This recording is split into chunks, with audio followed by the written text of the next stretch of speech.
Welcome back to 8th grade algebra. This is Unit 8, Lesson 10, Vertex Form of Parabolas. You guys, the next 2 days are going to be great. Today we're going to play around in Desmos a little bit. We're going to do something called marble slides that are a lot of fun. Tomorrow I get to teach you the quadratic formula.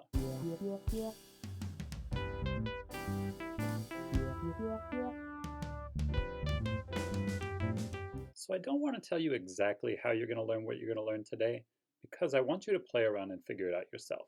But I will tell you what we're going to do. So today, we're going to do 3 things. We're going to play around in Desmos and try to come up with a rule. Then we're going to complete the square. I'm not going to tell you why, but we will. And then we're going to play around in Desmos some more in order to practice. It should be fun. I mean it. So I'm going to get started by sending you right into Desmos to start playing around a little bit. I'm going to tell you what to do, and then you'll come back and I'll join you here. Okay, so the first 2 screens that you're going to see in Desmos are this screen and this screen. So the first thing that you're going to do is you're going to move these sliders, and what that does is it changes what number this is here. So this would be x minus negative 1.4 squared plus negative 0.3. And you're going to move those, and you're going to see the effect that that has on the parabola and try to come up with some kind of rule for what do these numbers have to do with what's going on over here. Then you're going to try to put in a number here and here so that there is a vertex at 4, 7. Go ahead and do those 2 things, and then come back and I'll meet you back here. All right, you probably found something out about the vertex. I'm going to send you back into Desmos in just a second, because I want you to find out what happens with the other term, the a term in front of the x minus h squared. So you're going to play around with that. Here, come on, I'll show you. This next screen is going to ask you to change the value of a to determine the effect that this term has on the shape of the parabola and the location of the vertex. So you're not going to mess with h or k, you're just going to move the a term, like this. And then you're going to try to describe the effect that that has on the parabola. Does it change the location of the vertex? Does it change the concavity, up or down? Does it change how steep the parabola is? Does it change the zeros? Anything you think that it changes or doesn't change. You're then going to answer that question over here. What does changing the a term change about the graph? And then finally, you're going to try to synthesize. If a quadratic function is written in the form y equals a times x minus h squared plus k, what is the location of the vertex? Then finally, you're going to be asked to explain why this form is called vertex form. Be as specific as possible.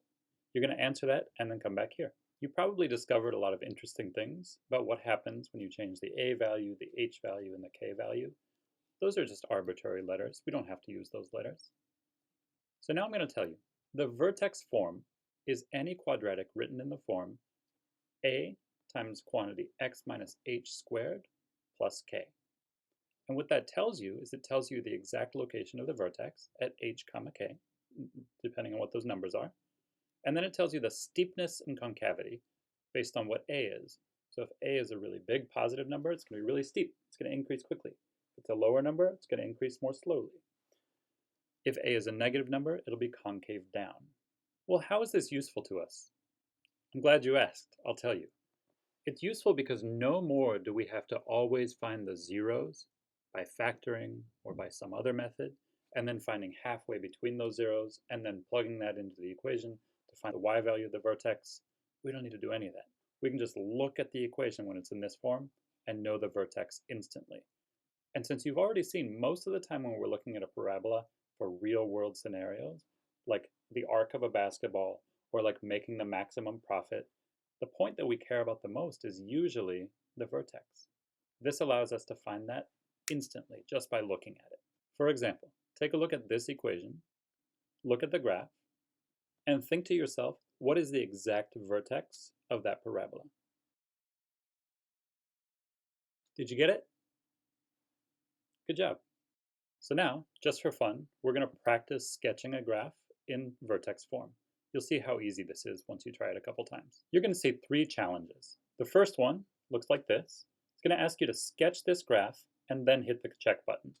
Now, we all know that if you wanted, you could just hit the check button, but that's no fun and you wouldn't learn anything. So let's do it this way. I'm going to grab the pencil tool and I'm going to draw where I think this would be and what shape it would be.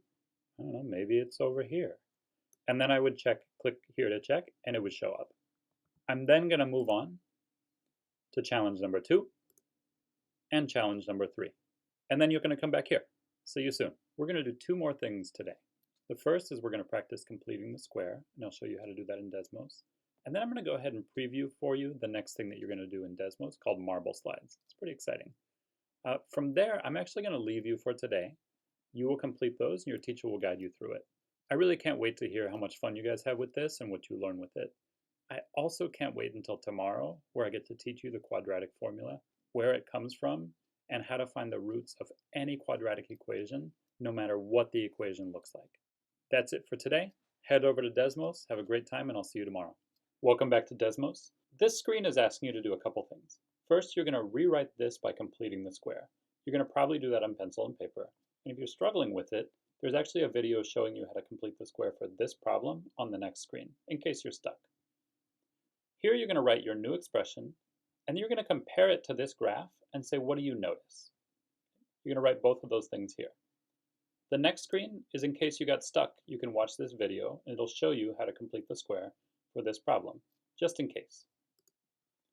Then you're going to complete the square for a new function. From there, you're going to answer this question.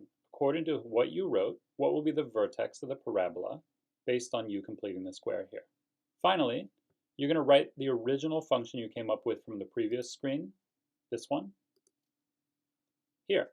You're going to replace this number and this number with the numbers that you came up with and graph it. When you graph it, it should line up with this because it should be the same equation. Finally, you're going to move on to what's called marble slides. Marble slides are a lot of fun, guys. This is going to ask you to try to collect all these stars. Well, how do you do it? You launch. We did it. You collected all the stars. But that's not it. Sometimes you have to change the formula over here in order to collect the stars. If you just try like this, you will not collect all of the stars. So this asks you to change the sign of one number to fix the marble slide. Change the sign of this number, maybe this number, or this number. If you get stuck, the next screen shows you how to restart. Click on the wheel, you click on reset. And from there, you have a few more marble slides. You'll need to change these equations. It'll tell you how right here. And from there, you can see if you can collect all the stars. Have some fun with this, guys. It should be fun. This asks you to make a prediction, asks you to try to apply that prediction, and then finally, a new challenge just for fun. All right, that's it for me, everybody. Have a wonderful day. See you tomorrow.